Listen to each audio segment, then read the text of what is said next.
Querido Deus, amado Pai, queremos lhe agradecer, Senhor Jesus, por esse dia tão especial, por tua graça, por teu amor, por tua misericórdia nos encontrar e nos dar a oportunidade de vivenciarmos todas as bênçãos do Senhor nessa terça-feira. Muito obrigado, Pai. Em tudo a tua mão estava estendida sobre nós. E nós pedimos agora, e nós damos essa liberdade ao Senhor. Venha ministrar o nosso coração. Usa a vida do teu servo, usa a vida do Guto, ao qual o Senhor já entregou no coração dele esse estudo, essa mensagem, e ele, com certeza, com muita propriedade e autoridade, vai dividir conosco. Então, que o nosso coração seja o terreno fértil, exatamente isso, terreno fértil para a tua boa palavra, que venha frutificar, que venha glorificar o teu nome. Nós te agradecemos por esta noite já, em nome de Jesus. Amém, amém e amém, Senhor Deus. Amém, Jesus. Amém, amém. Bom, gente, vamos abrir a Bíblia, Lucas 13. Hoje nós vamos falar da parábola da figueira estéril. A parabolica daquelas, né? Aquelas parabolinhas pequenininhas, né? Mas intensa, profunda. Vamos lá, Lucas 13. Antes da gente ler o Lucas 13, vamos dar uma contextualizada aqui no capítulo 12, tá? Capítulo 12, provavelmente Jesus está aqui em Jerusalém. Eu não vou ler o capítulo 12. Lucas ele tem uma particularidade de fazer capítulo, assim, os textos eram bem grandes, né? E o Lucas não, né? Mas as pessoas que distribuíram, né? Que fizeram os versículos e capítulos de Lucas eram bem extensos, porque Lucas era muito minucioso, muito detalhista. Mas aqui no capítulo 12, Jesus está com uma ministração muito pesada. Ele vem dando porrada em todos eles, né? Ele fala da avareza, ele fala da ansiosa solicitude pela vida, que é aquele mesmo famoso texto de Mateus 6, né? Procurai primeiro o reino de Deus e a sua justiça. Ele fala da parábola do servo vigilante, que o servo tem que estar pronto para a vinda do mestre, do seu senhor, né?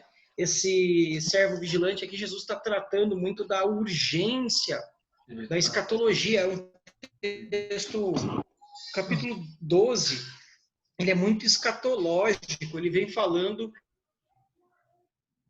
separação ele vem martelando aí, Cami, antes tarde do que nunca.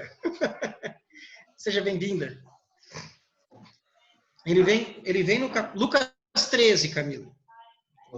Ele vem trazendo no capítulo 12 bastante intensidade na ministração dele. Ele fala que ele não vem para trazer paz, mas ele vem para trazer fogo, dividir família, dois de um lado, três do outro, pai contra filho, pelo nome dele, mãe contra filha, nora contra sogra, mas daí não é com Jesus, é porque é normal mesmo, não tô brincando. Essa foi boa. Fala, Jeová! Minha esposa e minha mãe se dão melhor do que eu e minha mãe, elas são bem, bem amigas, assim. Mas é porque não dá para deixar passar essa da sogra com a nora, né? Mas Jesus ele vem falando dessa tensão latente por conta do reino, e ele fala ali no finalzinho do capítulo 12, né, que quando verdes aparecer uma nuvem no poente, vocês sabem que vai esfriar. Quando vocês verem uma árvore brotando, vocês sabem que vai esquentar. Quando vocês verem isso, ele está falando de meteorologia, né? Daquela cultura popular, né? Do quem é da roça fala, aí, olha ali, ó, o galo cantou, tal hora vai chover. Mas não estavam conseguindo enxergar, não estavam conseguindo discernir o juízo de Deus sobre eles, que era iminente, né? E eles, lembrando que eles viviam num contexto de perseguição, né? De Roma ali, de oposição de Roma. Enquanto ele está ministrando dando esse sermão, falando esse amontoado de sermões tensos, assim, é um sermão bem, bem pesado. Se vocês lerem o capítulo 12 inteiro, vocês vão ver que é bem pesado, e algumas pessoas se achegam, tá? E aí eu vou contextualizar o capítulo, a nossa parábola. Então vamos lá. 13:1. Naquela mesma ocasião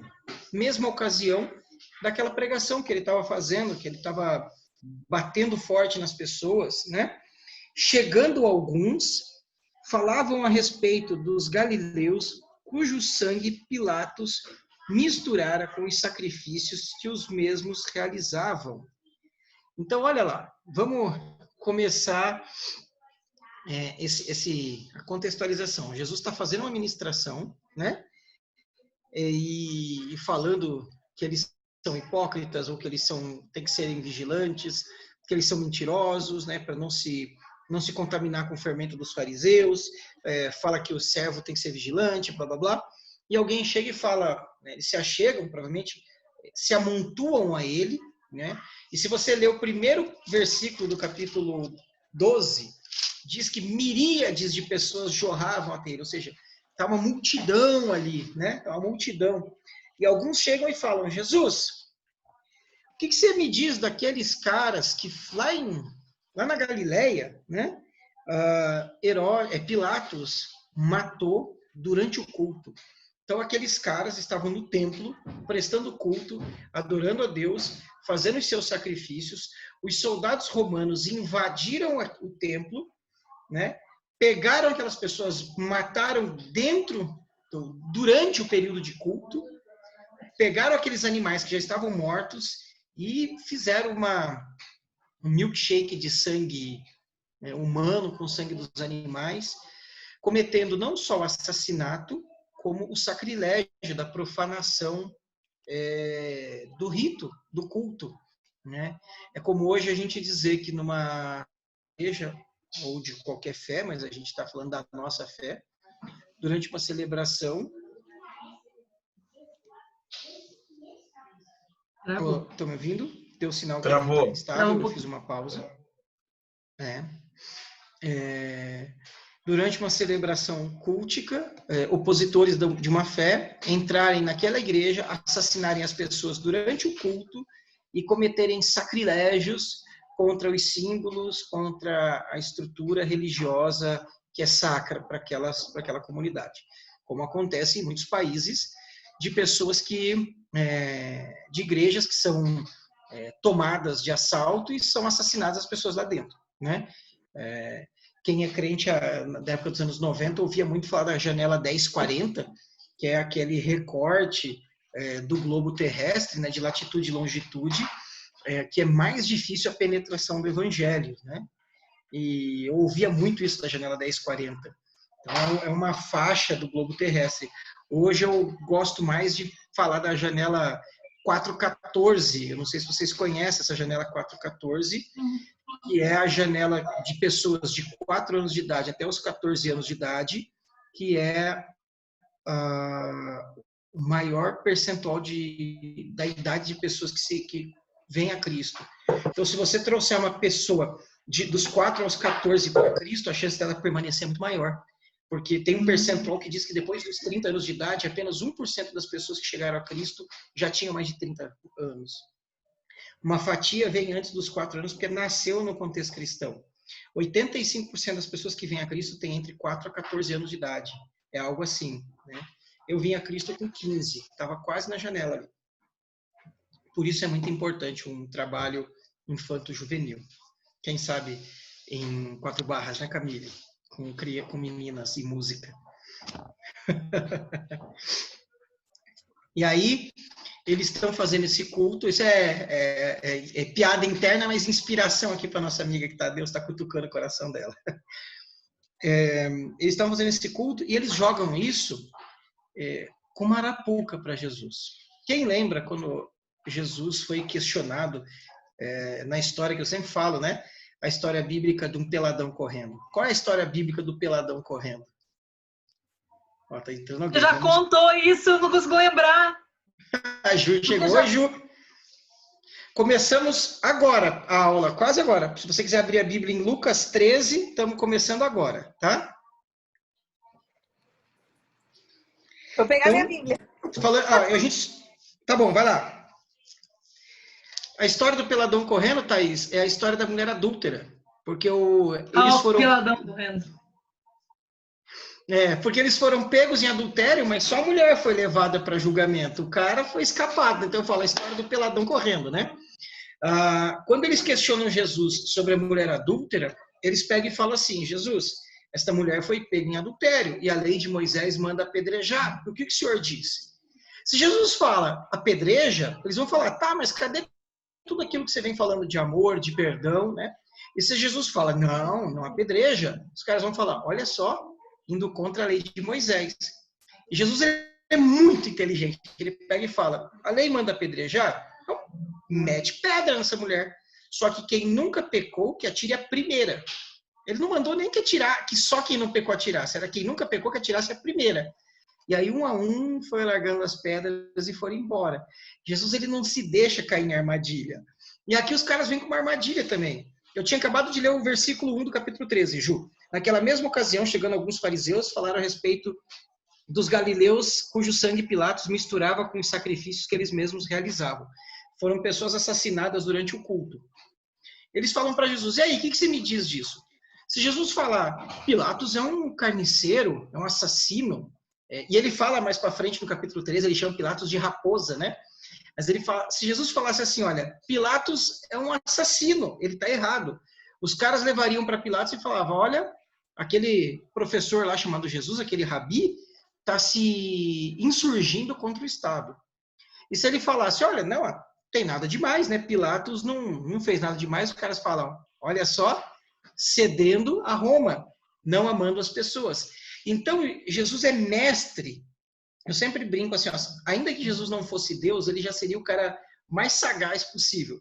Porque eles vêm com isso daí, querendo falar assim: Jesus, e aqueles caras lá, aqueles rebeldes, os nossos heróis, né? Porque aqueles galileus que foram mortos, a história indica, né, os historiadores indicam, que quase que 100% provável que eles eram zelotes, igual Simão, não Pedro, o outro Simão, discípulo de Jesus. O que era um zelote? Era um rebelde contra o governo. Né? Era um revolucionário que tentava se emancipar do governo. Então, provavelmente, esses caras assassinados eram zelotes que vieram para Jerusalém prestar culto. Pilatos, os... Zelote, tudo junto. Zelote, isso. Eles... Não é... Hã? Não, desculpa, o Juliano tá anotando na Bíblia dele e Show. Ele não sabia escrever zelote aqui, já acertou. Tá, então provavelmente eles eram zelotes, né? E eles vieram a Jerusalém prestar culto, muito provavelmente isso aqui está na época de Páscoa, eu não lembro todo o contexto. E aí, quando chega para o culto, Pilatos vai e os assassina. E aí Jesus pega, ao invés de falar do que eles perguntaram, Jesus, ele raramente responde o que as pessoas perguntam, ele responde o que a gente precisa ouvir. Aí ele vem, porém, e fala assim, olha, ele, porém, vos disse, vocês pensam, versículo 2, que esses galileus eram mais pecadores que todos os outros galileus por terem padecido essas coisas? Com base em que Jesus afirma isso? Jesus afirma com base na teologia instaurada no Antigo Oriente, que qualquer desgraça advinda a uma pessoa, ela é advinda fruto de um castigo, né? Lembra do cara cego de nascença? Que os próprios discípulos, né, os apóstolos perguntam, Senhor, quem pecou para que este nasceste cego? Ele ou os pais dele? Ou os pais dele, para que ele nascesse cego? Jesus falou, nem ele, nem os pais dele. Né? Ele dá uma resposta naquele dia um pouco mais espiritual, talvez ele estava de mais bom humor, para que se manifeste nele a glória de Deus. Talvez fosse outro dia ele falasse, vocês são idiotas pra caramba. Vocês ficam tentando achar o culpado das coisas e não entendem que a chuva cai sobre justos e injustos, que pessoas boas sofrem coisas ruins e pessoas ruins podem desfrutar de coisas boas. Aí, Andréia, entra a primeira provocaçãozinha que eu coloquei lá, né? Ai de vós que estão saudáveis, prósperos, felizes, né? A gente já chega lá, tá bom? E aí depois a gente fala também do Deus mentiroso, que acho que é a segunda vez que eu falo de Deus mentiroso, e Andréia falou, você já falou uma vez, hein? Mas eles tinham esse conceito. E olha que interessante, né? Eu não sei se quantos de vocês, antes de serem cristãos, se professaram outras fés, né? Outras fezes, não vou falar assim, mas outras fés. Mas a doutrina espírita, ela sempre explicou que essas pessoas que estão passando por uma desgraça ou nascem com alguma deficiência estão pagando punições de vidas passadas. Por que eu estou trazendo isso aqui para a nossa aula? Porque é interessante, se você perceber, durante os estudos dessa parábola mesmo, tem um pastor da Metodista que eu acompanho, não da Metodista nossa, da Metodista Livre, ele falou o seguinte, olha como é pesado isso. A gente, intelectualmente até parece aliviante, né? Você fala, olha, então está explicado, né? O que ela está passando hoje, na verdade, é consequência de um problema passado e uma pessoa que está usufruindo de uma vida pacífica porque ela foi muito boa numa vida passada. Mas é maldito isso, das duas formas. Por que é maldito? E aí entra a resposta, Andréa, para a brincadeirinha. Para a pessoa que está passando um momento ruim, nasce deficiente, ela além de viver com toda a calamidade que lhe é instaurada, ela tem que aguentar, né, com essa teologia herética, né, ela tem que aguentar o peso da culpa de ser responsável da desgraça que está na vida dela. E ela deve ter pensado, caramba, eu devo ter sido tão ruim, tão ruim, tão ruim na vida passada, que estou pagando isso. Então ela vai viver uma vida amarrada numa culpa, desculpa o termo, mas uma culpa desgraçada. Por outro lado, a pessoa que está vivendo uma vida flat, uma vida relax, uma vida feliz, financeira e próspera, ela vai se acomodar e dizer, é mérito meu, porque de fato eu realmente fui merecedor disso, e se acomoda. E o risco dessas duas leituras te acomodarem, te distanciarem de Deus, né? Porque no comodismo você, quando está tudo em paz, você atribui a si mesmo o mérito dessa paz, né? Eu sou um escolhido de Deus, eu sou um eleito de Deus, eu sou um abençoado de Deus. Fala aí, Leandro. Olha só, Guto, muito interessante. A gente está fugindo um pouquinho da ideia focal, né? Da ideia direta da parábola, mas tudo faz parte do plano. Muito interessante, porque isso vem de confronto com a doutrina, ou não vou colocar a doutrina, mas o entendimento que muitas igrejas apresentam sobre o pecado geracional. Uhum. Maldição hereditária. Maldição geracional. Aquela situação, isso, maldição hereditária. Que aquilo vem indo geração. Então, exatamente isso tem muita base espírita, no sentido da coisa. Então, se você lê Ezequiel, Deus, o Pai, dando a direção para Ezequiel, ele fala muito claro que a coisa não funciona assim. Veja só, Ezequiel 18, capítulo 4. Eis que todas as almas são minhas, como a alma do Pai também, a alma do Filho é minha. A alma que pecar, esta morrerá. Ele é muito claro. E daí, se você ler o 18 inteiro, derruba toda essa ideia que a gente tem de igreja de pecado, vindo do tata, por isso, para aquilo. Então, na verdade, isso, assim... Eu não lembro se é nesse... caso. Como você aprende, você vai dividindo aquilo, mas a palavra te mostra outro caminho. Perfeito. E eu não sei se é nesse texto também, eu não vou lembrar agora, que diz, né, que se o pai comer uva, o dente do filho não fica manchado. É um provérbio que ele fala. Esse provérbio nunca vai ser verdadeiro. Deus é claro, ele fala que esse provérbio não é verdadeiro, não existe. Então, se a gente lê Ezequiel 18, derruba toda essa teoria, porque isso não é nenhuma doutrina, enfim. E o lado estranho disso tudo, que muitas pessoas acreditam nisso. Acreditam e carregam isso com si.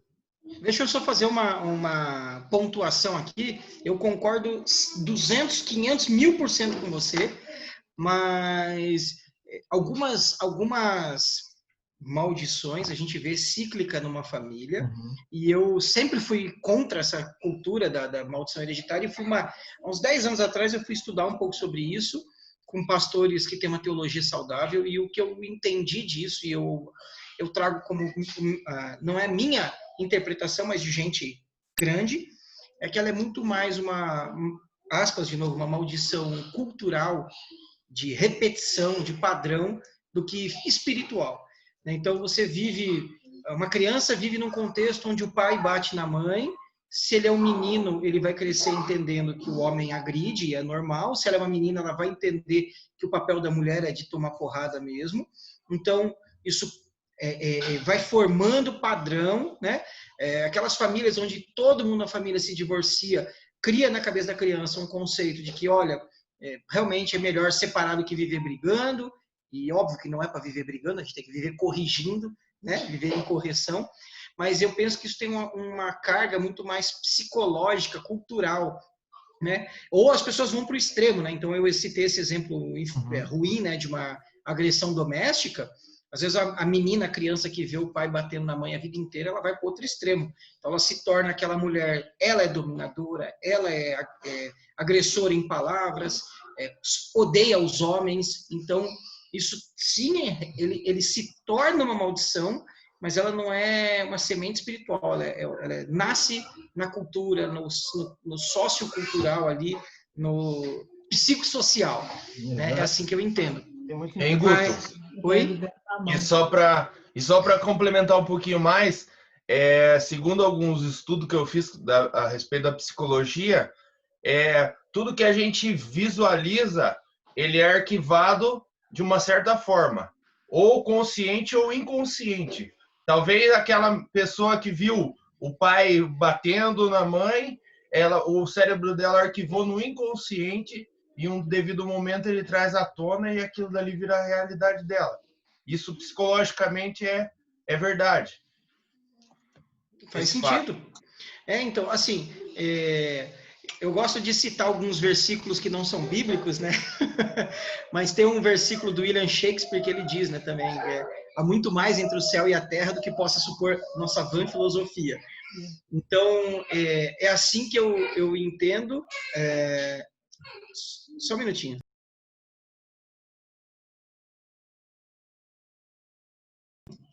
Desculpem, mas eu entendo que, assim, de fato eu concordo com a posição do Leandro, com a posição do Juliano, mas ainda assim existem coisas sobrenaturais que a gente não tem domínio. Mas o que eu entendo é que quando Jesus morreu na cruz, e a Bíblia diz que o castigo que nos traz a paz estava sobre ele, e que ele levou as nossas enfermidades e dores, e que lá está consumado, ali há quebra de maldição. Né? Tem pessoas que fazem nas igrejas sessões quase como de regressão espiritual, né? É quase que uma regressão espiritual, invocando práticas, fugiu a palavra, mas quando você mescla várias religiões, né? Meu Deus, fugiu a palavra. Oi? Sincretismo, né?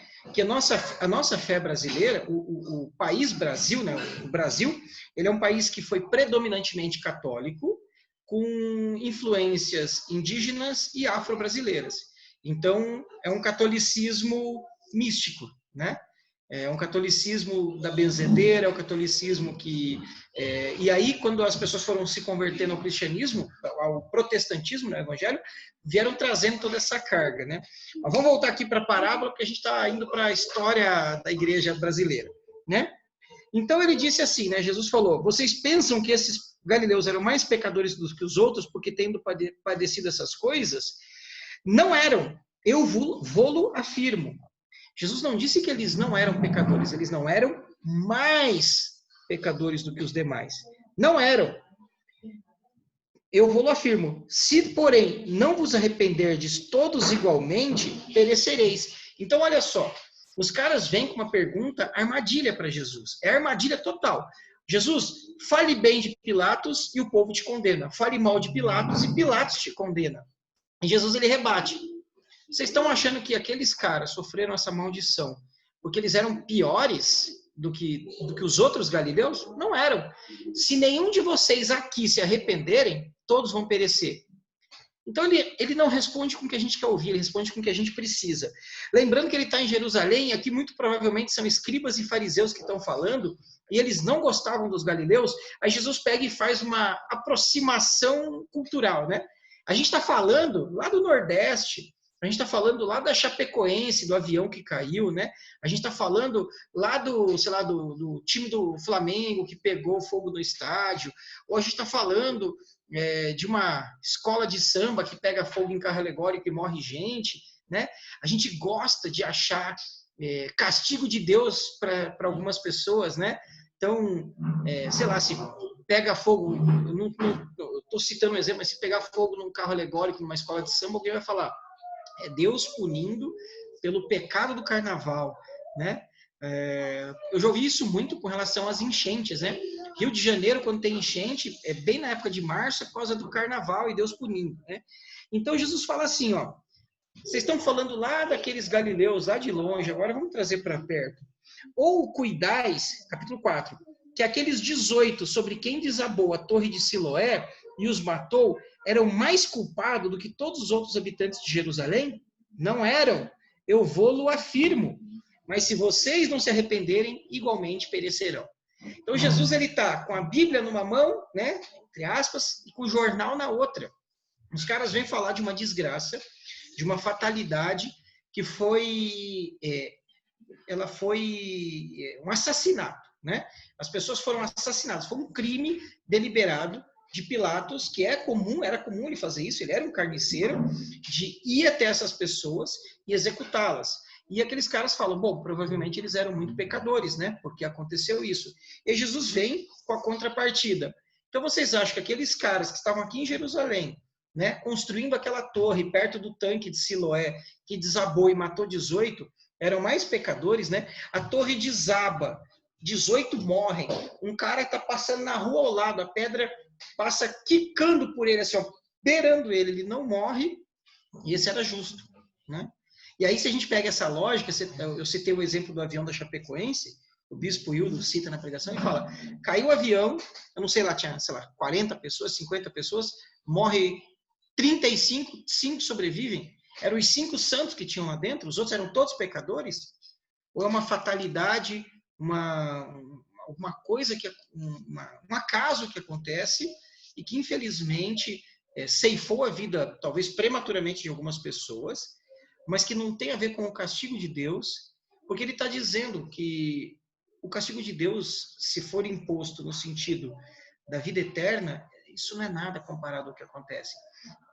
Jesus vem pregando sobre escatologia no capítulo 12, e ele transfere para cá escatologicamente falando, porque ele quer dizer o seguinte, independente de quão terrível seja a morte que você viver, né, o terrível vai ser aquela morte eterna, né?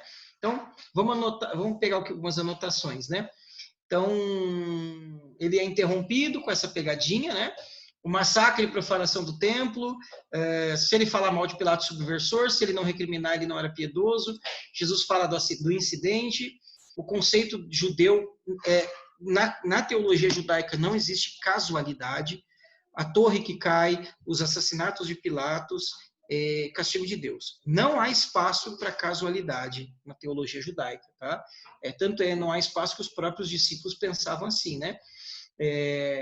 A respeito disso, tem uma pergunta implícita, né? O Kenneth Bailey, que é o autor do livro que eu estudo para dar essas aulas, ele fala que tem uma pergunta implícita. Jesus, o que você nos diz a respeito do sofrimento humano como castigo de Deus, né? E a resposta de Jesus, assim, implícita no texto, né? A pergunta que vocês têm que fazer não é por que aconteceu isso, mas sim por que não. Por que não eu? Eu não tenho que perguntar por que aconteceu a desgraça com a Chapecoense. Eu tenho que perguntar por que não comigo. Porque também eu sou merecedor, né? Do castigo. Então, aí, André, agora vamos fechar exatamente aquele ponto do ai de vós que estão prósperos, saudáveis e felizes. Foi só para provocar, mas é porque aquelas pessoas que vêm confrontar Jesus com essa pergunta, eles são os líderes religiosos, né? Eles são os escribas, os fariseus, e eles têm aquela cultura deles de que neles não há pecado. Eu falei disso acho que umas 3 aulas para trás, porque pela observância da lei, eles se tornam justificados, não sendo necessário a eles o culto de arrependimento e o sacrifício. Isso era a teologia deles. Então, Jesus está dando aquela cutucada. Vocês estão se achando bem demais, os escolhidos, os abençoados, os favorecidos. Cuidado, porque isso vai trazer em vós uma independência de Deus, né? O Riba, baterista da igreja, postou ontem, no dia 7 de setembro, independência é morte. Cara, eu achei genial, porque Deus nos chama para uma vida de dependência dele, né? E quando a gente se emancipa de Deus, fala, Deus, tá tudo tão certo que eu não tô nem precisando mais de você, segue tua vida aí, fica com você, Deus fica com Deus, né? E eu fico comigo. É o grande pecado do orgulho, da presunção de Adão e Eva, né? Que quando comeram o fruto, eles queriam ser o quê? Maiores que Deus? Maiores que Deus? Iguais a Deus. Exato. Iguais, né? O grande orgulho, né? Então, o debate é esse. Jesus, ele vem cancelar com a pregação dele, com esse combate dele, essa relação de causa e efeito, né? De pecado versus desgraça. Jesus diz que isso pode acontecer com eles, comigo, mas que o mais relevante não é isso. O mais relevante é, se vocês não estão se achando pecadores, cuidado, porque todos são. E se não se arrepender, vão perecer. E é possível tirar graça da desgraça, né? Caso eu olhe para a desgraça, ou na minha vida, ou na vida de outrem, e percebo quão breve é a vida, quão sopro é a vida, e eu resolvo dar atenção para aquilo que Deus está ministrando, né? No capítulo 12, Jesus diz uma parábola do cara que constrói celeiros, que fica rico, e ele fala, agora minha alma vai viver em paz. Ele diz, louco, esta noite pedirão a tua alma, né? Que o homem não pode, por mais que trabalhe, que lute, que cresça, que ganhe dinheiro, né? O homem e a mulher, acrescentar um côvado sequer ao curso da sua vida. Então, a gente tem que entender que é repentino, né? Aí, eu vou falar de novo, né? A brincadeirinha, né? Vamos lá? É possível tirar da desgraça a graça, caso eu olhe com arrependimento. Tá. Todo mundo aqui, alguns já são pais e mães, outros já tiveram contato com criança. Você está lá fazendo um churrasco ou está fazendo um frango assado e você fala para o teu filho, cuidado, o forno está quente, não põe a mão ali, vai queimar. Cuidado, o forno está quente, não põe a mão ali, vai queimar. E passa ali mais uma hora, cuidado. Aí uma hora que você não está olhando, ele vai lá, mete a mãozona e queima a mão. Será que uma criança de 3, 4 anos, ela acha que o pai dela é mentiroso, né? Ou a mãe é mentirosa? Eu creio que não. Mas talvez ele não tinha certeza se aquilo que você estava falando é verdade. Entendeu o trocadilho? Né? O jogo de palavras, aliás? Talvez meu pai não seja mentiroso, mas especificamente isso que ele está falando não é verdade. E aí que eu perguntei para vocês, será que Deus é mentiroso? Ou algumas coisas só que ele fala não tem verdade? Né? Porque a palavra dele é bem clara, que a alma que pecar, esta morrerá. Que aquele que não viver em arrependimento sofrerá condenação. Existem... Nós que quer queimar as mãos, né, Guto? Cara, a gente quer queimar a mão, o pé, a orelha, o nariz. É nós que quer queimar a mão, Guto. Aí eu fiz essa provocação para vocês, porque assim, o quão clara é a Bíblia toda a respeito de arrependimento, de juízo, de justiça, e o quão a gente insiste em teimar, e a gente, eu me incluo nessa, por isso que eu falei que Deus foi chato com essa aula de hoje, porque ele me incomodou muito. Eu quase falei, Deus, chega, fala com o outro, tá só tapa na minha cara aqui, pelo amor de Deus, me erra, né? E quanto a gente chama Deus de mentiroso, ou o que ele disse de mentiroso, porque a forma como a gente vive às vezes não está dando o devido crédito a todo alerta, a toda orientação, a tudo que ele está expondo aqui. Quer falar, Ju? Sim. O Luiz, ele fala muito uma coisa aqui em casa, ele fala bem assim, a gente, assim, vive entrando em uns pepinos, uns rolos, porque a gente não segue a palavra. Porque se a gente segue a palavra, se a gente segue a voz de Deus, não dá os enroscos, né? E agora você falando sobre isso, né, que, Deus é mentiroso? Não, mas às vezes a gente é igual essa criança. A gente quer, assim, ver se realmente eu vou queimar a mão. Se realmente é aquilo. Uhum. Exatamente isso aí. Será que o prazer de pôr a mão no fogo é maior do que a dor da queimadura? Vamos testar, né? Eu acho que a gente, né, como crianças espirituais, eu acho que vale a pena arriscar, né? Vou medindo a febre. Só que tem um problema. Não é só a mão no fogo que a gente queima. Pode falar, Juliana. Fala você. Não, eu Você tá me copiando, vamos pra DR. Fala. Não pode falar antes, eu ia falar outra coisa. Não, nós estamos passando por uma situação dessa, a respeito do coronavírus, né? O pessoal pensa assim, o que eu tenho que fazer para mim estar na rua essa hora? Eu tenho que pegar o corona, então tá tudo certo. Vou pegar o corona, vou ver como que vou me sair e tá tudo certo, vamos pra praia, vamos pros parques e vamos nessa. O pastor Daniel falou uma vez, ou algumas vezes no púlpito, e achei muito legal isso. Ele fala que a gente erra porque falta na gente uma unção chamada vergonha na cara. É verdade. Tem coisas que você fala assim, não, faltou vergonha na tua cara. Não, e sabe o que é o pior de tudo? O Espírito Santo avisa a gente vai lá e é do mesmo jeito. O Espírito Santo avisa. E às vezes eu tô assim agora, meu ouvido não tá muito afinado com o Espírito Santo. Então eu não sei se é o Espírito Santo ou se é a minha carne, mas pelo sim, pelo não, eu vou obedecer.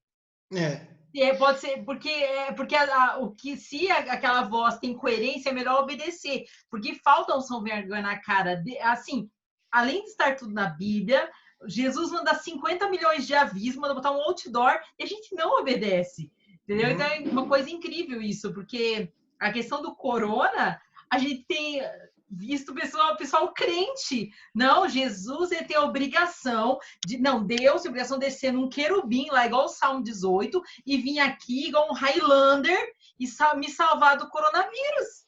Não. Porque a pessoa nem precisa sair de casa, ela não precisa sair de casa, né? Mas ela quer sair. Ou é coisa de Satanás mesmo, né? Falta vergonha na cara. E assim como a criança tem a falta de entendimento e a falta de conhecimento, né?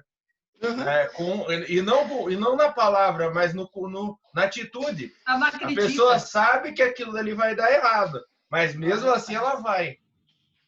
Exato. E aí vamos dizer o seguinte, né? A gente está citando o exemplo de queimar a mão, que dependendo da gravidade pode ser realmente bem agressivo, mas a gente não está lembrando de um seguinte detalhe, e da morte, né? Pode ser num contexto desse da parábolazinha com a criança, pode ser uma morte física, mas quem garante que amanhã eu estou vivo, né? Quem garante que amanhã um de nós está vivo? E o que eu optei, né? Para minha vida, como que eu direcionei a minha obediência? E tem um outro fator também que é muito pesado para nós, que a gente entende, né? Que fardo eu abrir mão de tudo que é bom, agradável e prazeroso para seguir a Cristo, sendo que não é. O agradável é você ser livre para seguir a Cristo, né? Isso é que é o prazeroso. Então, se a gente ainda está tendo dificuldade de encontrar prazer em seguir a Cristo, tem alguma coisa errada no nosso amor e na nossa fé. Porque a gente está dizendo, Deus, eu te amo. Oi? Não, aí mata a charada, Guto, aí mata a charada. Essa semana eu li uma frase que era muito, muito próximo do que você está falando. A nossa resposta de pergunta é conforme tem no mundo, né? As pessoas querem ser felizes no mundo. E às vezes o crente tem essa falsa verdade de ser feliz, de vir para Cristo e ser feliz. A gente até canta, sou feliz com Jesus, mas na verdade não é felicidade, é alegria, é gozo, é plenitude disso. Então a resposta é, eu quero ser feliz ou eu quero ser livre. Então aí é determinante. Você matou a charada, é isso aí. A necessidade nossa é de ser livre. A partir de ser livre, todas as coisas vêm se acrescentando. Aí não tem mais a felicidade. E a felicidade ser livre é que a gente confunde, né? Tanto que eu estava para poder trazer um background aqui para essa aula, eu fui ler de volta Gálatas, né? Dos frutos do Espírito. E se vocês forem lembrar bem, não é os frutos do Espírito, é o fruto. Então, o Espírito gera em nós um fruto. E aquele fruto é o que traz benignidade, longanimidade, temperança, domínio próprio, mansidão, tal. Esse fruto, quando frutifica, transforma a nossa vida, né? Jesus fala, João Batista falava, né? Apresentai, pois, frutos de arrependimento, de mudança, de transformação, né? É o fruto. Ele diz, as obras da carne... Leia Gálatas. Ele não diz que é a obra da carne. As obras da carne são isso. Lascívia, imoralidade, porfia, bababá. Mas o fruto do Espírito é papapá. Por que as obras da carne são múltiplas e o fruto do Espírito é um? Porque as obras da carne é fruto de uma doença chamada pecado. E o pecado que é a rebeldia contra Deus. Então a rebeldia contra Deus me faz cometer as obras da carne. Quando eu me arrependo e vivo o fruto do Espírito no singular, essas obras da carne elas vão perdendo dominância na minha vida. E eu tenho que exercitar isso, e não é fácil, né? Entra aquela questão, né, que a gente já falou, de justificação e santificação. Justificação é ato único, santificação é processo, justificação vem de Deus, santificação é você e sou eu fazendo na minha vida, com o auxílio de Deus. Caminhando aqui, que a gente não chegou nem na parábola ainda, agora vamos para a parábola, né? Por enquanto a gente só estava fofando a terra. Era só a introdução. Era só a introdução. É só para entender o contexto. Uma coisa que eu acho legal ressaltar que é a questão da liberdade, né? A questão da liberdade, quando a gente é realmente livre, a gente pode escolher não fazer aquilo, né? A nossa escolha de não fazer, porque eu me sinto bem do jeito que eu tô, então eu escolho não fazer, eu escolho não pecar, porque eu tô me sentindo bem assim. Eu Exatamente. estou próxima de Cristo. Então eu não preciso, né? Não Com preciso certeza. dessa alegria momentânea, porque eu sei a alegria que eu tenho dentro de mim. Então, eu escolho não fazer. A gente gosta muito. Bacana. A gente gosta muito de resgate, né, Cami? Você deve lembrar aquela música Neófito, né? Se dizem sim, se dizem não, eles confundem escravidão com liberdade, alguma coisa assim, né? Uhum. Tá falando da pessoa que ela diz que ela é livre para fazer o que ela quer, mas na verdade ela só é escrava daquilo que ela faz, né? Vamos Exatamente. lá, na parábola. Então Jesus vinha pregando só durezas. Os caras vieram com armadilha falando, ó, mestre, e aqueles caras, aqueles heróis nacionais que foram mortos por Pilatos? Que ruim, né? Aí Jesus fala, bom, vocês estão achando eles mais pecadores? E os que Deus matou, né? Ele não fala assim, mas está implícito na cultura. Também são mais pecadores? É castigo de Deus? Não. O que eu estou dizendo é o seguinte, vocês também vão perecer se vocês não se arrependerem. Então ele nivela os caras, fala, ó, eu não, né? Tá falando assim, vocês, e eu tô falando, eu, Guto, nós aqui, e eles, os escribas, os fariseus, são colocados assim, olha, esquece esses caras que morreram, no sentido assim, de parar de apontar os erros deles, né? Porque é engraçado o seguinte, Jesus está falando, pregando, exortando não, admoestando, né? Porque exortar é encorajar, admoestar é que dá cacetada, né? Então Jesus está admoestando, e eles vêm, pegam e falam, e aqueles lá pecadores? Quantas vezes será que a gente não fez assim, né? Alguma ministração um pouco mais casca grossa, assim, você fala, poxa, seria tão bom se o Leandro ouvisse isso, né?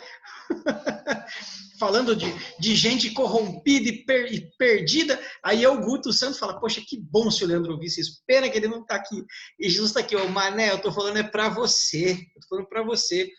Uma das ministrações que eu vi para preparar essa aula foi do pastor Paulo Júnior, e às vezes ele é meio radical demais, assim, né? Mas ele estava falando aqui, ele comentou com a esposa dele, que quando ele sobe para pregar, ela tem que esquecer que eles são uma só carne, porque nem ele é a carne que está ministrando, ele é a carne que está recebendo, porque quando Jesus fala de prostituta e de adúltero e de pecador, é ele, é ela, é a igreja, então ele fala, quando eu subo ali, eu também estou sendo compelido por Deus, constrangido por Deus a saber que aquele pecador, que aquele ser que merece, que tem que se arrepender, sou eu também, né? Então, essa ministração, às vezes a gente, essa compreensão a gente terceiriza, né? Poxa, se a Camille ouvisse isso, se a Ju fosse abençoada e se convertesse nisso, e o espelho está posto na minha frente aqui, falando, é só você, negão, é só você. Se liga que o negócio é contigo. Deus está tratando contigo, né? Da mesma forma, Deus, ele cuida do comunitário, mas ele trata no individual, né? E aqui entra a parábola de hoje. Então, Jesus proferiu a seguinte parábola. Certo homem tinha uma figueira plantada em sua vinha.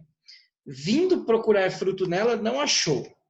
Aí, para começar, já tem um troço estranho aqui, né? Por que tem uma figueira plantada numa vinha, né?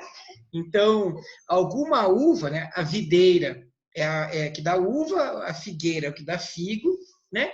Então, por acaso, alguma uva deu semente de figo, que a semente caiu e germinou e plantou? Não. Essa figueira foi plantada de forma proposital, porque o cara quis. O terreno é meu, eu planto, né? Eu resolvi plantar. E ele diz que ele veio na figueira para pegar fruto e ela não frutificava. Em momento nenhum diz que a videira não frutificou. Aí, Leandro, mesma terra, mesmas condições climáticas, mesmo vento, mesma chuva, uma árvore não frutifica e as outras frutificam. O problema não é o solo, o problema é aquela árvore. Exatamente. Né? Então, para você plantar uma videira, né, você precisa de condições bem favoráveis, né? Regiões que produzem uva são regiões bem específicas, né? Com terra, uma terra boa, condições climáticas favoráveis, não pode chover demais nem de menos, não pode ventar demais nem de menos, não pode ser nem muito quente nem muito frio. A uva é uma fruta muito delicada, né? Então, para você plantar uva, você tem que ter condições bem específicas. E a videira estava produzindo, mas a figueira não. Então, tem uma coisa errada com essa figueira. E ele diz o seguinte, pelo que ele disse ao viticultor. Por que ele fala ao viticultor? Porque o dono de terra não põe a mão na terra, né? Isso é só nota cultural daquela época, né? Um dono de terra não suja a mão na terra. Ele chamou o empregado dele, né, o cuidador das vinhas, e falou: há 3 anos eu venho procurar fruto nessa figueira e eu não acho. Pode cortá-la. Para que ela ainda está ocupando inutilmente a terra? Gente do céu. Inútil. Esgotando energias da terra, prejudicando a terra que alimenta as frutas. Pausa dramática para a gente pensar. Quantas vezes nas nossas vidas nós não fomos inúteis, infrutíferos e ainda ocupando um espaço e tirando a vitalidade da comunidade onde eu faço parte. Não só sendo neutro, porque olha que interessante, a árvore ela podia ser neutra e falar assim, ela está aqui neutra, não fede, não cheira. Não, ela atrapalha. Porque quem não ajuda, atrapalha. Ela atrapalha no sentido de que ela suga nutriente da terra, ocupa espaço e não é frutífera. Então, é bem pesado essa parábola. Ela é bem indigesta, né? E aqui agora alguns conhecimentos sobre figueira, né? A figueira é uma árvore que ela fica seca no inverno, né? No outono e inverno, e quando começa a se aproximar o verão, ela começa a brotar os frutos para depois as flores e as folhas. Por isso que Jesus amaldiçoa a figueira, lá em Marcos e em Mateus, porque ele vê a figueira frondosa, cheia de flores, e vai pegar o fruto. E o fruto não existia. Então ele fala, você está mentindo. Você tem uma externalidade de frutífera, mas você é estéril, você é seca, você é infrutífera. Pois assim sendo, ninguém come mais de você. Lembrando que a figueira representava, assim como a videira, mas a figueira representa a nação de Israel. Tá? Naquele contexto. E, nesse contexto, a vinha, né? A vinha representa o reino de Deus, né? Então, a videira e a figueira representavam a nação de Israel. Nesse contexto especificamente, essa figueira ela pode ter 3 aplicações, tá? 2 daquele momento e uma os teólogos fazem para hoje, né? Naquele momento podia estar dizendo de todo o povo, ou especificamente da liderança judaica. Mas hoje, todos os comentaristas e os teólogos trazem a figura da figueira para cada um de nós, no singular. Então, a figueira somos nós, não no sentido igreja do Bacaxiri, igreja de fazenda, igreja de 4 barras, é Camille, é Guto, é Leandro, é André, é Juliana, é Thaís, é Ju. Então, a figueira sou eu. Ou eu vou ser estéril e vou ser cortado, ou eu frutifico. Porque ela é para trazer para o individual, né? Então, a figueira... Por 3 anos aquele homem foi lá. E outra coisa que é interessante que eu li, que em média a figueira ela dá fruto 10 meses por ano. 10 meses por ano. Então ela tem 2 meses por ano que ela não frutifica, né? Claro que os frutos para você consumir eles têm um período certo, que é na época de calor. Mas ela apresentava flores, ou seja, ela tinha uma aparência de frutífera e ela não era frutífera. Então, o viticultor ele foi 3 anos seguidos pegar fruto, comer figo dessa figueira. E não achou, então ele tomou a seguinte decisão. Falou, bom, eu estou mantendo essa figueira, estragando a terra, estragando a vinha, pode cortar. E aí o viticultor pegou e falou o seguinte, Senhor, deixa ainda este ano, até que eu escave ao redor dela, ponha estrume, e se vier dar fruto, está bem. Se não vier, mandará cortá-la, né? Então Jesus, o viticultor, né, propõe escavar ao redor da figueira, em primeiro lugar. Eu não entendo muito de agricultura, mas esse escavar ao redor tem a ver com tirar a terra ruim, né? Deixar uma terra mais suave, mais leve, mais viva. E nesse escavar, o que acontece quando você escava ao redor de uma árvore? Vamos lá, alguém arrisca aí alguma coisa? Encontra a raiz, mexe na raiz, toca na raiz, toca Você né? vai machucar a raiz da árvore e vai doer na árvore. Vai machucar, vai doer, não é um processo indolor. Quando eu falo, eu já preguei sobre João 15, que fala, né, eu sou a videira verdadeira, meu pai é agricultor, todo ramo que está em mim der fruto, ele o poda para que dê mais fruto ainda, e aquele que não frutifica, ele corta. Eu sempre falo o seguinte, né? Quando você está podando um ramo, imagina que esse aqui é o ramo, eu vou deixar aqui numa altura que vocês possam ver. Esse aqui é o ramo, é o galho, e aqui são os ramos. Frutificou, eu vou cortar os ramos para que ele frutifique mais. Quando eu estou cortando os ramos, o galho está doendo, porque dói nele. Só que se ele não é frutífero, ele corta no galho. Não dói no galho, dói na árvore, na videira verdadeira. Então, quando há um processo de poda, de purificação na nossa vida, dói demais na gente, demais na gente. E é quase indolor para a comunidade que a gente está inserido, para o contexto do corpo de Cristo. Mas dói muito na gente. Nesse contexto aqui da figueira, está mexendo na raiz dela, a vinha não está sentindo nada, é a figueira que está sofrendo, é a raiz dela que está sendo mexida, né? Mas se ela for arrancada, ela morre, ela perde, ela não vai sentir a dor. Da mesma forma que em João 15, se você corta um galho, o galho já não sente mais a dor, mas o corpo sente a ausência daquele galho, né? Então, fazendo agora uma alegoria suave aqui, não muito maluca, mas num processo de poda da nossa vida, num processo de ajuste de raiz, vai doer na gente, dói na gente, incomoda, mas se faz necessário, porque se ficar muito indolor, se ficar muito indolor, vamos usar esse termo, é o risco do corte, né? É muito maior. E é melhor sofrer a dor da poda do que sofrer a inércia do corte, né? A Bíblia diz lá, João Batista falava que o machado já está posto à raiz, né? Nós do Ocidente, a gente não corta a árvore assim com o machado na raiz, você corta no tronco. Mas a cultura do Oriente é quando você vai cortar uma árvore, você tira a raiz, você aborta ela, né? Você extirpa ela da terra e ela deixa de viver. Então Jesus está falando que aquele viticultor pediu mais um ano. E se ela der fruto, amém, mas se ela não der fruto, vai ser cortada. Jesus ele faz um alívio cômico nessa parábola, ele faz uma piadinha e ele fala do estrume. É a única vez na Bíblia que essa palavra aparece. E os teólogos falam que o conceito desse estrume aqui muito provavelmente foi só para ser uma brincadeira de Jesus, porque no contexto ali ele estava proferindo essa parábola para liderança. Então ele está falando de cocô na vida daquelas pessoas, né? De uma coisa nojenta na vida daquelas pessoas. Alguns intérpretes bíblicos falam que o estrume é humus, né? E o humus vem de humildade, e a humildade e esse estrume é a ação do Espírito Santo.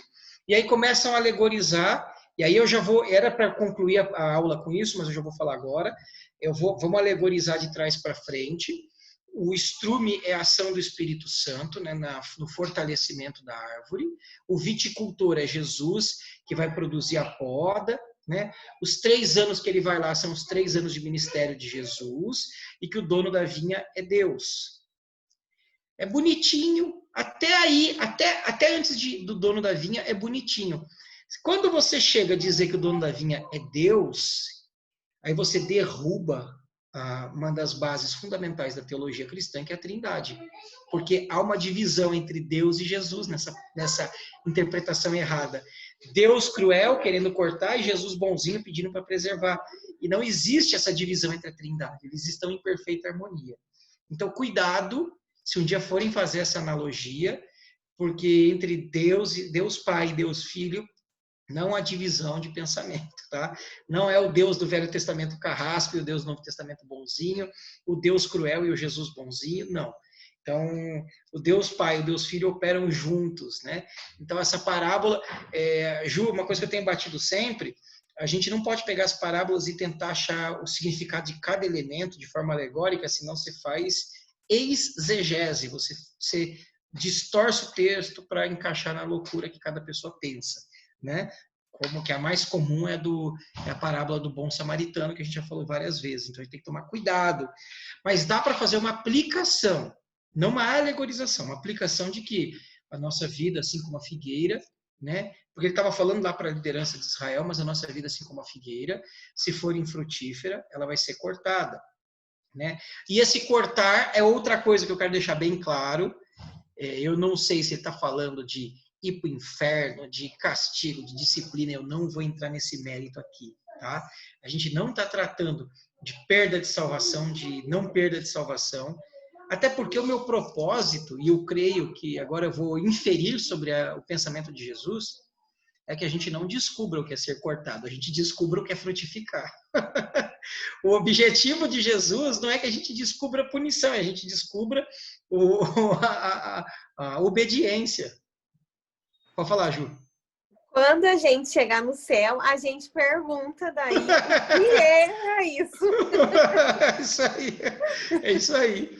Eu tinha um pastor que ele falava, quando ele chegasse no céu, ele ficava de braço erguido, assim, né? Aí quando Deus falasse, fala, ele falava, explica esse negócio de ser 3 em 1 aí que eu não entendi até agora. Uma vez, a Raquel e o Juninho, aqui do Bacaxiri, me perguntaram, né? Falaram, mas o Deus no Velho Testamento, ele era meio diferente, né? Ele era meio, mandava matar, mandava apedrejar. Eu falei, não. Mas aqui, ó, se cometer tal pecado, apedreja. Eu falei, porque o foco de Deus não é matar, o foco de Deus é obediência. A gente que está lendo errado aqui, entendendo errado. Deus, ele não quer que dê pedrada, ele não quer que mate, ele não quer que corte, ele quer que obedeça, e ponto. Então, aqui o foco não é o corte, não é a poda, o foco é a obediência, é o fruto. Né? E olha como é interessante aqui, né? A gente tem uma teologia que a gente também tem a participação, né? Não na salvação, mas na resposta ao convite. É interessante que o viticultor, ele se propõe a escavar, a cuidar, a alimentar, a nutrir, a esperar mais um ano, ou seja, mais um período de safra. E esse um ano não precisa ser obrigatoriamente 12 meses para a nossa vida, mas é para a fruta, para a planta sim, porque ela tem o ciclo, né? Então ele se propõe a ser ativo no cuidado e na restauração dela. O papel da planta é reagir com os frutos. Então, assim, da mesma forma a Bíblia diz que é Deus quem coloca em nós tanto o querer quanto o realizar. Deus, ele quer colocar na nossa vida, ele colocou na nossa vida e tem plantado na nossa vida a semente da frutificação. E ele está disposto a fazer o papel do viticultor, de mexer na raiz, de escavar a terra, de colocar o adubo, de podar as flores, de regar, de cuidar, de plantar, de enxertar, de amarrar a árvore, o tronquinho para a árvore não envergar. Tudo que for necessário, tudo que for externo a nós, né, que parte do viticultor, Deus, através do Espírito Santo, ele se propõe a fazer na nossa vida. O nosso papel é reagir a essa poda, ou esse cuidado, frutificando. E aí entra a nossa participação nisso, né? Como eu vou reagir ao viticultor que pediu para Deus mais 12 meses para aquela árvore? Eu vou reagir frutificando ou eu vou reagir estéril? Deixa eu ler algumas anotações aqui, tá? Assim como alguém escolheu plantar uma figueira dentro da vinha, Deus escolheu plantar Israel como seu povo. A árvore infrutífera não prejudica só ela mesma, prejudica a comunidade.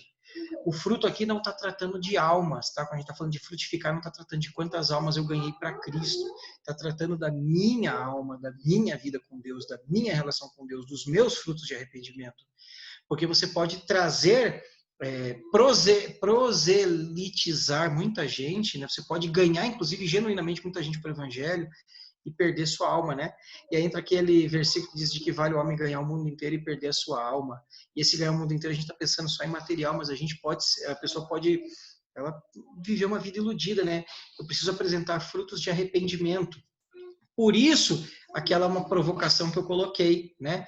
A igreja tem que ser um pomar e não um jardim. A gente está preocupado demais em arrumar a fachada da igreja, para quem passar na frente, ver quão bonita, quão formosa, quão majestosa ela é. Isso tanto do ponto de vista do prédio, quanto do ponto de vista da maquiagem que a gente coloca em nós mesmos, né? E o que a gente tem servido de alimento? Nada. Só enfeite, só beleza, só maquiagem. Um pomar, ele é muito menos charmoso que um jardim. Mas um pomar é de onde tira o alimento. O jardim você tem a beleza.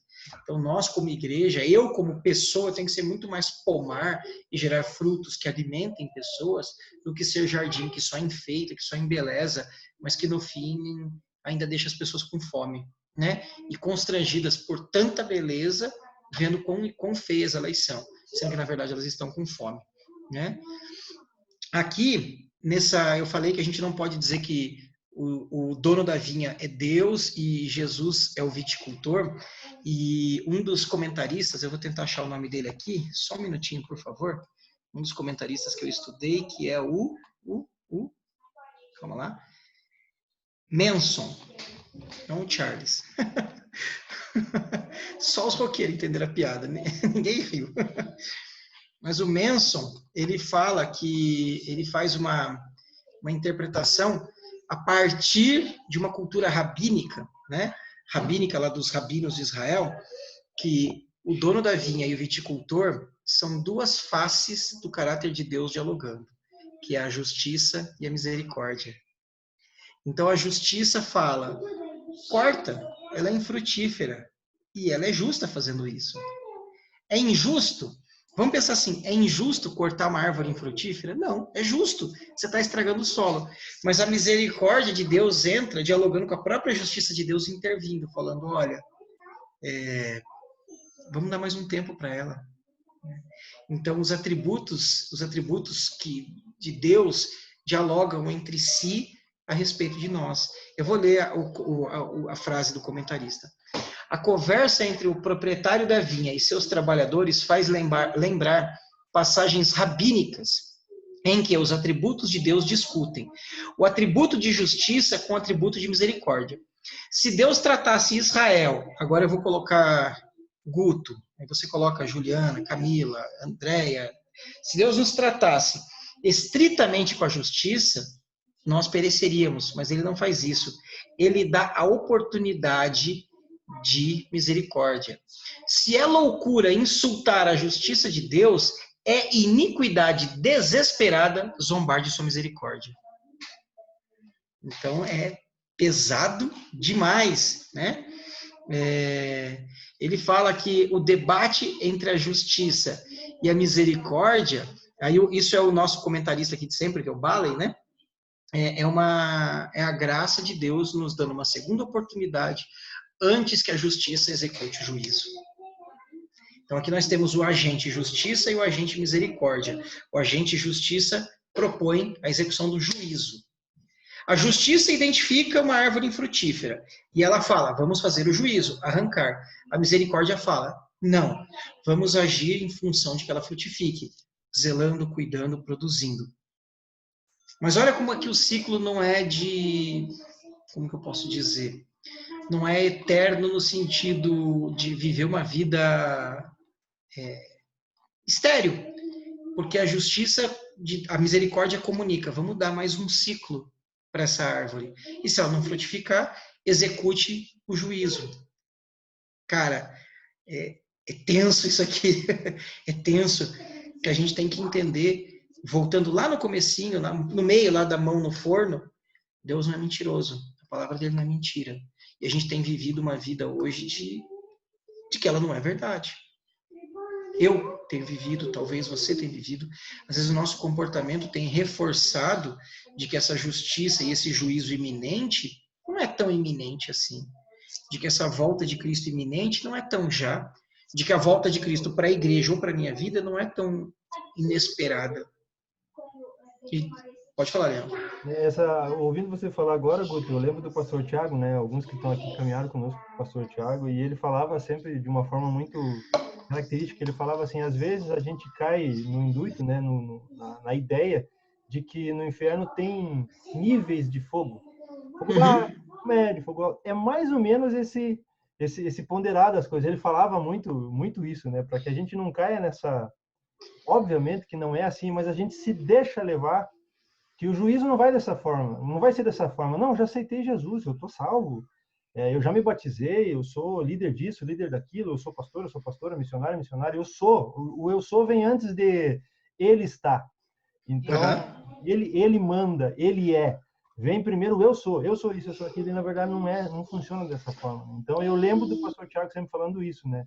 A gente não pode cair nesse engano, que tem níveis de fogo que não tem, é um só. E a teologia errada que o catolicismo implementou do purgatório, né? De um lugar onde você expia os seus pecados e de lá define se vai para o céu ou para o inferno. E eu tenho convicção de que o catolicismo não fez isso de forma maldosa, mas é uma interpretação errada que nasce no coração do adversário, porque sempre que eu penso numa segunda chance, eu não vou viver uma vida para a primeira. Eu vou viver uma vida esperando a segunda, né? É assim como eu falei para vocês, né, na parábola das 10 virgens, que a cultura pentecostal, né, o pentecostal brasileira, e que ela é muito arraigada em várias igrejas históricas, inclusive na metodista. A metodista é uma das igrejas que mais transita com ideias pentecostais, infelizmente, é a teologia essa teologia do arrebatamento secreto, um segundo arrebatamento, de uma segunda chance, do deixados para trás. Ju, se você tiver dúvidas sobre isso, qualquer hora pode me perguntar.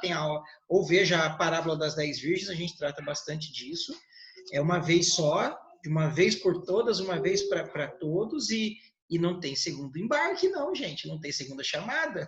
É uma vez só e já era. Quem vai, quem não vai. Um vai para um lado, outro vai para o outro. É bode, ovelha e acabou. Não tem repescagem? Tem repescagem? Não tem repescagem, não tem segundo turno. Não tem. Não tem recuperação. Né? Então, é bem complicado, né?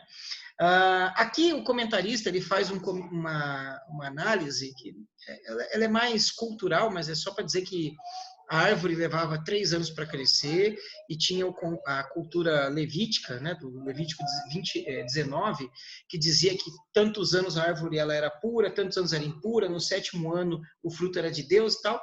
Então, partindo dessa premissa, possivelmente essa figueira já tinha 9 anos lá, tá?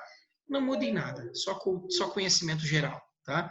O que importa é dizer que a paciência de Deus ela é extensa, e ela vai dando corda, né? Mas chega uma hora que a justiça vai executar o juízo. A misericórdia ainda clama uma segunda chance. Mas aí, agora eu pergunto, Guto, quantas segundas chances você já não vem tendo ao longo desses anos? Cada um pergunte a si e responda a si mesmo, né? Além de não conseguir produzir, ela ocupava espaço e usando os nutrientes para as plantas saudáveis. Essa figueira decepcionante drena a força do solo, exaurindo. Devido à sua preocupação pelo solo bom com a vinha, o dono ordena que a figueira seja arrancada, pois, como dono da vinha, a sua preocupação era com a vinha como um todo. Então, Deus está preocupado com a vinha como um todo. Então, se a gente está estragando o solo, cuidado, né?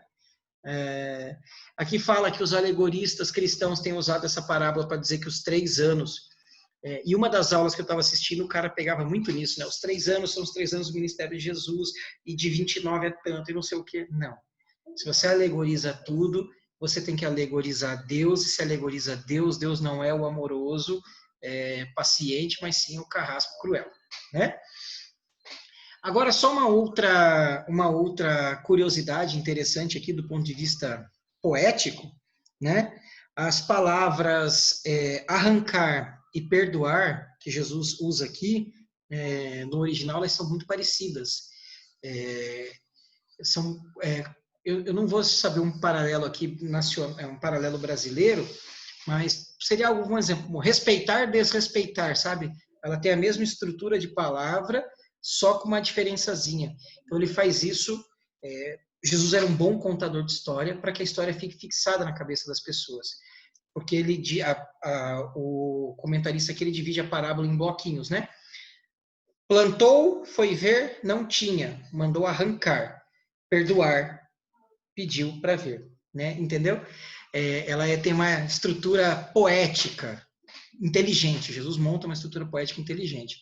E aí é interessante que algumas parábolas de Lucas, ela acaba sem epílogo. Aqui, primeiro, a gente não sabe se o dono da vinha aceitou o pedido para mais um ano. Primeira coisa. Segundo, não sabe se após esse um ano, se ela foi frutífera ou foi arrancada. Não tem essa resposta. Jesus ele interrompe de forma abrupta essa parábola. Ele está falando ali naquele contexto para a liderança. Então ele termina dizendo, olha, a justiça decretou o juízo, a misericórdia pediu um tempo. Acabou. E aí vai para casa e durma com um barulho desse. Pensa. E eu vou dizer para mim e vou dizer para vocês. A parábola não encerra dizendo se foi perdoado, se não foi perdoado, se ela foi aceito o período, se não foi aceito, e se, sendo aceito, houve fruto. Talvez agora eu vou fazer a minha conclusão dizendo, está em aberto, porque cabe a cada um de nós reagir de forma individual à história contada. Talvez aqui uns que têm a idade mais parecida com a minha vai lembrar de um programa chamado Você Decide.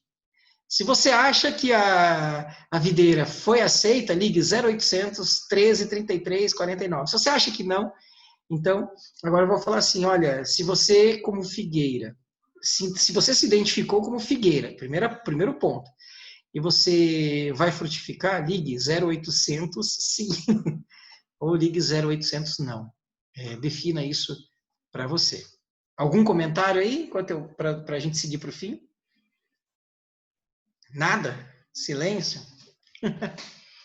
A árvore não sobrevive por si só, ela precisa de ajuda externa para se revitalizar. Lembrando de um detalhe, a árvore não estava morta, ela entregava folhas todos os anos, não frutos. Da mesma forma que alguns de nós não estamos mortos de forma espiritual, a gente está ali às vezes até entregando folha, mostrando, apresentando sinais e evidências de que eu sou cheio de fruto, mas internamente não há fruto.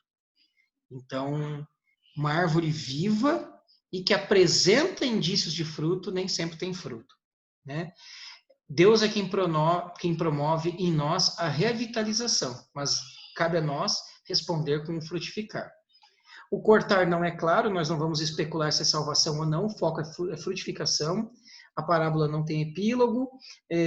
Uma frase que eu fiz até a imagem ali, né? Um começo ruim não precisa determinar para nós um destino trágico.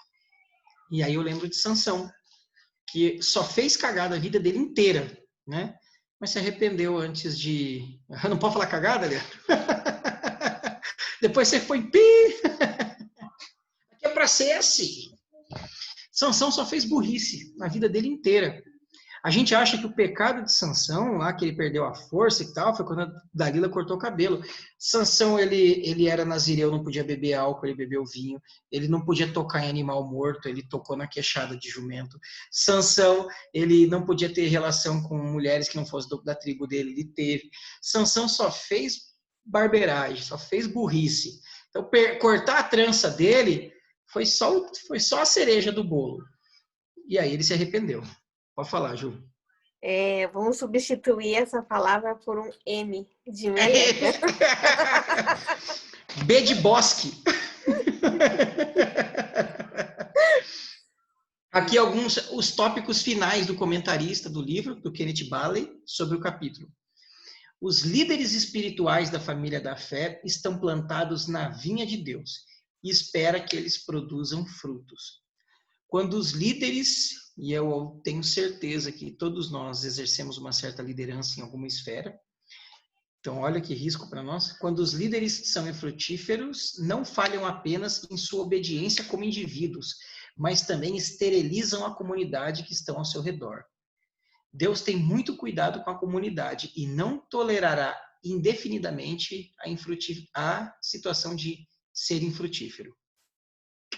Essa dói, né? Misericórdia é oferecida a uma liderança infrutífera na forma de perdão e graça renovadora.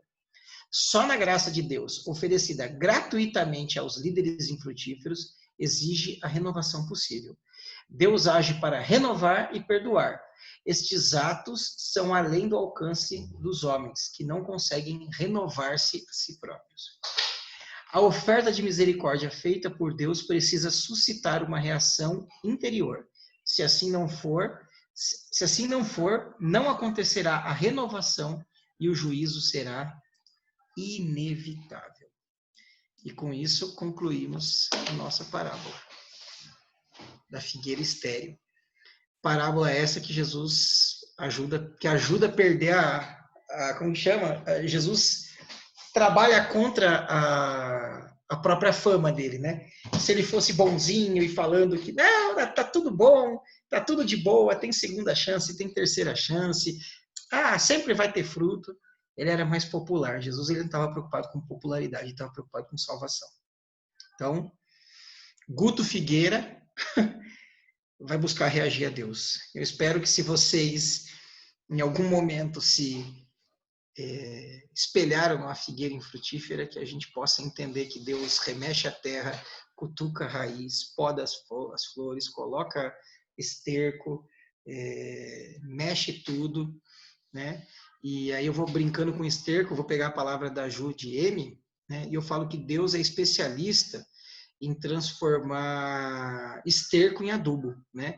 Às vezes uma situação de M na nossa vida, e todos nós vivemos situações de M, e às vezes até pior, a gente fala até coisa pior, mas às vezes uma situação de M pode frutificar coisas maravilhosas, porque assim como o cocô de vaca vira energético de planta, uma crise pode virar um energético de fé. Amém, povo? Amém. Amém, Jesus. Amém. Comentários, como sempre, dúvidas, questionamentos, discordâncias, reclamações.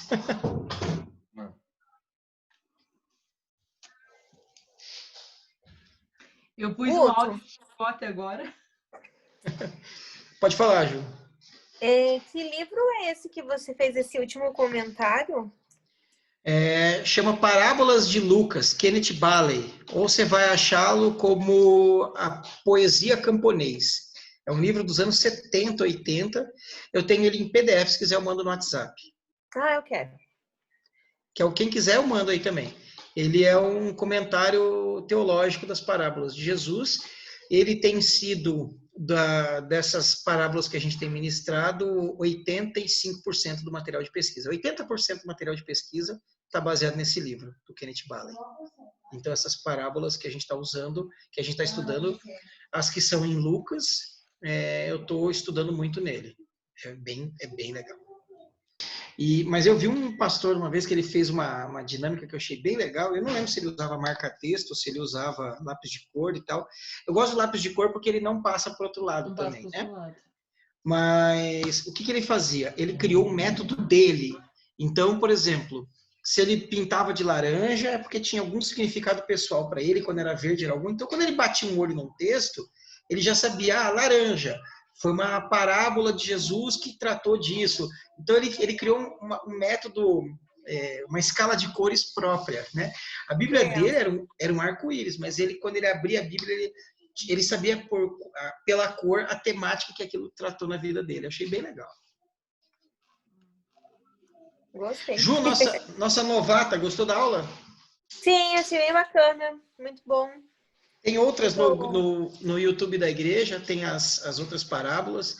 Já fizemos Publicano e Fariseu, as 10 virgens, as bodas, já fizemos o bom samaritano, o filho pródigo e a viúva e o juiz. 6, essa é a 7ª. Sim. Vou correr lá para pegar. Ficar por dentro. Tá no YouTube da Metodista da Fazenda, tá, Ju?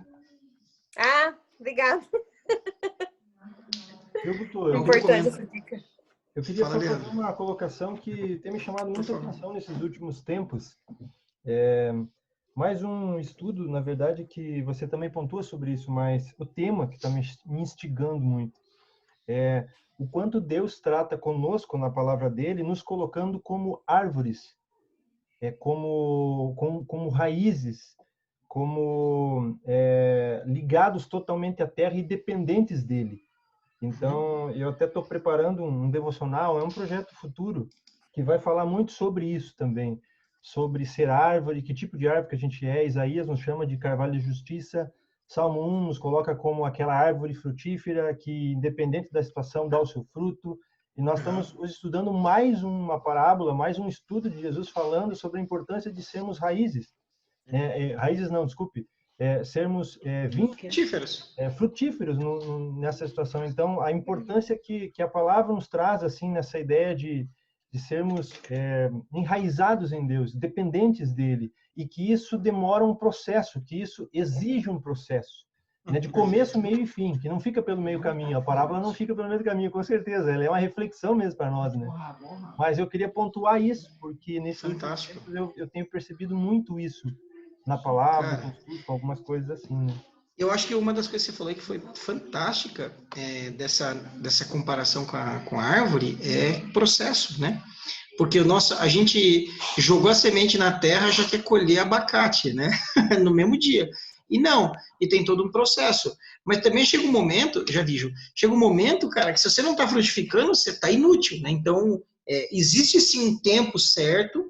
E aí, trazendo para a vida da igreja, a gente tem um contexto, em 99% das igrejas, do novo convertido, que ele chega com aquele pico, aquele gás, ele quer fazer tudo, e a Bíblia é clara com os neófitos, porque eles podem se atrapalhar, eles podem se atropelar e perderem a fé e derrubarem pessoas, e a gente passa um tempo, faz, executa e não sei o quê, e depois desanima e se afasta, se acomoda, ou cria o jeitinho próprio de dar aquela burlada em Deus e põe no piloto automático. Pode falar aí, Ju.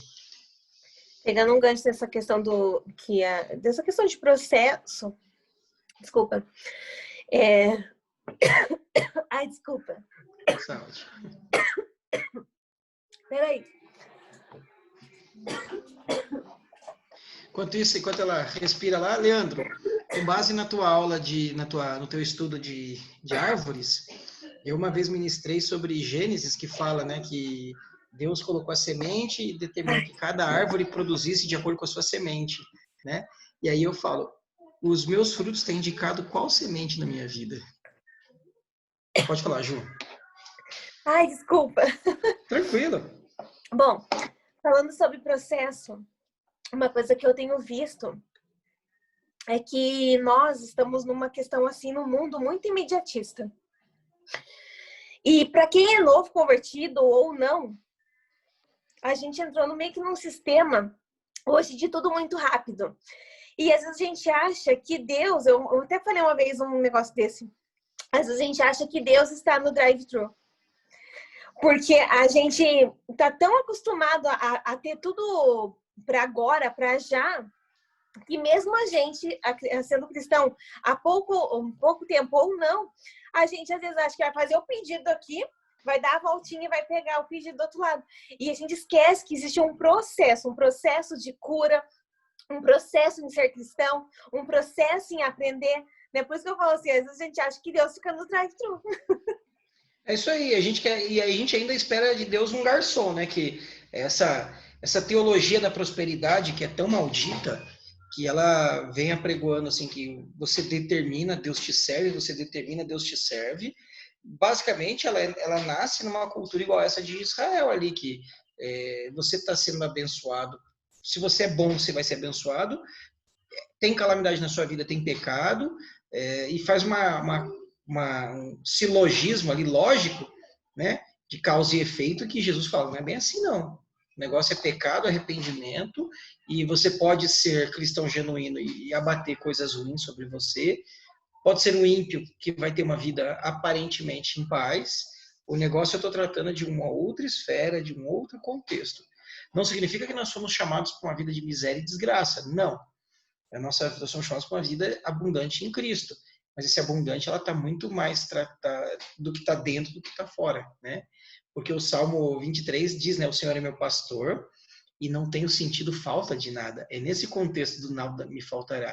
Exatamente. Não é que eu vou ter tudo, mas é que eu tendo Deus, eu tenho tudo. Porque Ele é tudo e o resto é nada. Então nada eu sinto falta. Então é nesse contexto. Guto, só quero pontuar, só para poder, a gente está falando sobre isso, só para fechar aqui, né, essa situação exatamente sobre a raiz, sobre a terra, enfim, né? Veja só, Colossenses 2,7, numa versão que eu tenho aqui. Deixem que as raízes de vocês se aprofundem nele e extraiam nele a nutrição. Cuidem de continuar a crescer no Senhor e tornem-se fortes e vigorosos na verdade de Deus. Então, é exatamente sobre se enraizar em Deus, né? É isso mesmo. É fantástico. Que a gente estudar hoje aí. Cara, fantástico. Amém, né? Quando a gente upar o vídeo lá, a chamada do vídeo vai ser, como é que é, amor? Lucas 13, esterco na raiz. Essa aqui esterco na raiz. Boa! Lucas cara, mas 13, tem que usar esses nomes mais criativos, né? Lucas 13, do verso 6 ao 8. Esterco na raiz. Esterco na raiz. Boa. Gente, então, para encerrar, vou fazer até um convite desafiador. Thaís, ora pela gente. Isso aí. A gente está aqui para ser confrontado. Alguém mais quer comentar alguma coisa? Andréia, Leandro, Cami, Ju, 2 Jus. Hoje a aula a gente fez jus a aula. Da tela. A Ju e o Ju. Então, ora, Thaís, para a gente finalizar e assistir o Masterchef. Pai, nós te agradecemos por essa oportunidade de aprendizado. Te agradecemos, Senhor, porque a sua mão tem nos sustentado nesse período aí de pandemia. A sua mão tem estado estendida sobre nós, sobre a nossa igreja. Por isso nós somos gratos, Senhor.